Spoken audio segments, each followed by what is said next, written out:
आज नव वर्ष 2025 का शुभारंभ है। 1 जनवरी 2025 का शुभारंभ हो चुका है। इसलिए समस्त भारतवासियों को नव वर्ष की बहुत सारी शुभकामनाएं, बहुत सारा शुभ आशीर्वाद आपके जीवन में, आपके परिवार में। आपने जो 2025 में योजनाएं क्रमबद्ध की हैं वह सभी पूर्ण हों।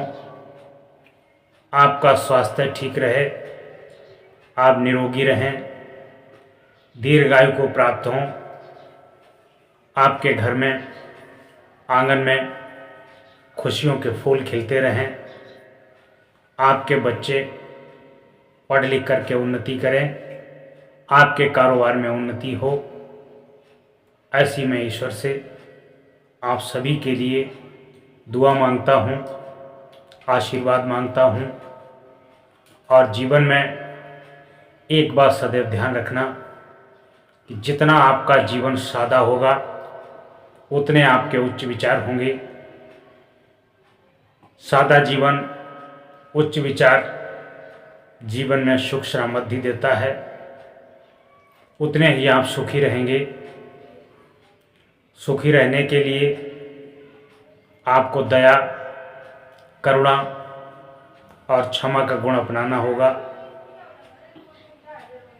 पिछले वर्ष जो आपको हानियां हुई, जो आपको दुख हुए, उन बातों को याद मत करना, क्योंकि उनसे कष्ट पैदा होगा, उनसे दुख पैदा होगा।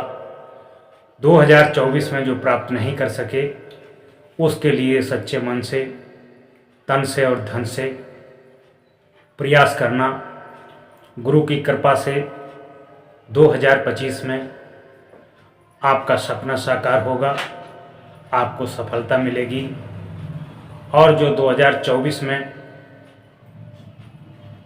धन की हानि हुई, जन की हानि हुई, नुकसान हुआ, उसे सहने की शक्ति बनाना।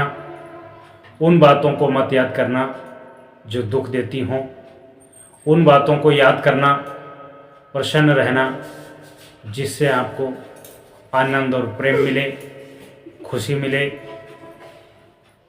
खुशी रहने के लिए जीवन में यदि आप द्वारा गलती हुई हो तो कृपया करके उस गलती की क्षमा मांग लेना और अपने को क्षमा मांगकर थोड़ा नीचा कर लेना, जिससे आपके जो मन में ईर्ष्या क्रोध की गांठ है वो समाप्त हो जाए। थोड़ा सहनशील बनिए। अगर किसी ने कुछ कह दिया तो उसको भी बर्दाश्त करिए। यदि किसी ने आपके साथ कुछ गलत किया है तो उसे भी क्षमा कर दीजिए। क्षमा करने से आपका क्रोध, आपका अहंकार मरता है, उससे आपको प्रसन्नता मिलती है। और जीवन में नए नए कार्य करिए, लोगों का सहयोग करिए। हर प्रकार से जब आप लोगों का सहयोग करने लगते हैं, लोगों की मदद करने लगते हैं, तो ये प्रकृति हर तरह से आपकी मदद करने लगती है। आपकी इतनी मदद हो जाती है, आपके पास न धन दौलत की कमी रहती है, न रुपया पैसा की कमी रहती है, न लोगों की कमी रहती है, न जनधन की कमी रहती है। इसलिए नित्य दानी भी बनिए, नित्य गुरु को पाठ भी करिए, गुरु की आराधना और वंदना भी करिए, गुरु की प्रार्थना भी करिए।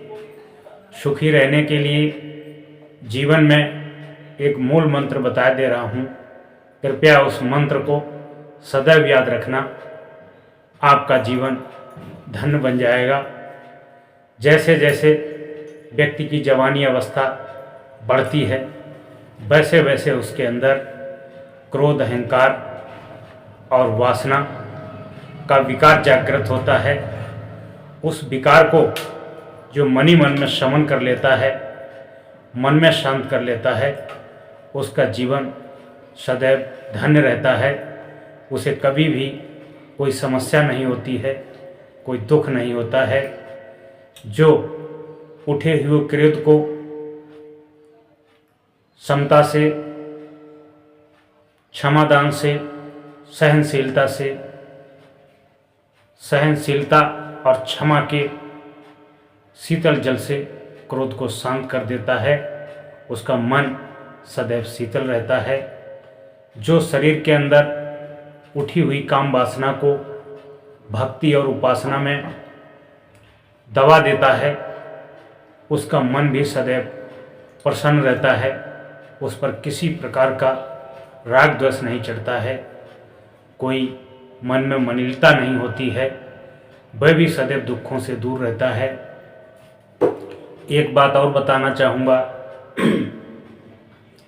सांसारिक लोग सदैव आपको प्रसन्न नहीं देखना चाहते हैं, सदैव आपको दुख देना चाहते हैं। उनकी छोटे छोटे प्रयासों से, उनके द्वारा कही सुनी बातों को, उनके द्वारा बोले गए अपशब्दों को हमेशा इग्नोर करना, उस पर ध्यान मत देना, क्योंकि लोगों का काम ही कहना है, लोगों का काम ही टांग खींचना है। जब तुम किसी के कार्य को सहजता से कर देते हो, तब वह तुम्हारी अच्छाइयों के पुल बांध देते हैं। कभी किसी कारणवश आप उनका एक कार्य नहीं कर पाते हो, तो वही लोग तुम्हारी निंदा, चुगली और बुराई भी करने लगते हैं। इसलिए ये छोटी तुच्छ बुद्धि के लोगों से कहने से कभी अपने आप को दुखी मत करना। आप सदैव मस्त और प्रसन्न रहना, क्योंकि लोगों का काम ही कहना है।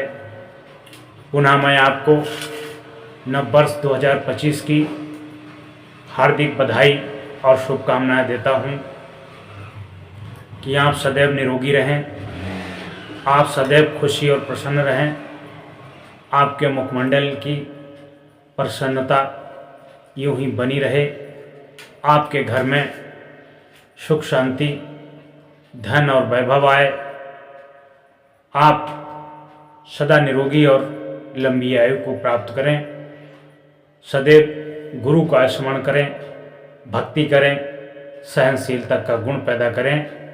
आप सदैव प्रसन्न रहेंगे, मस्त रहेंगे और सदैव ईश्वर के प्रिय रहेंगे। नव वर्ष की हार्दिक शुभकामनाएं।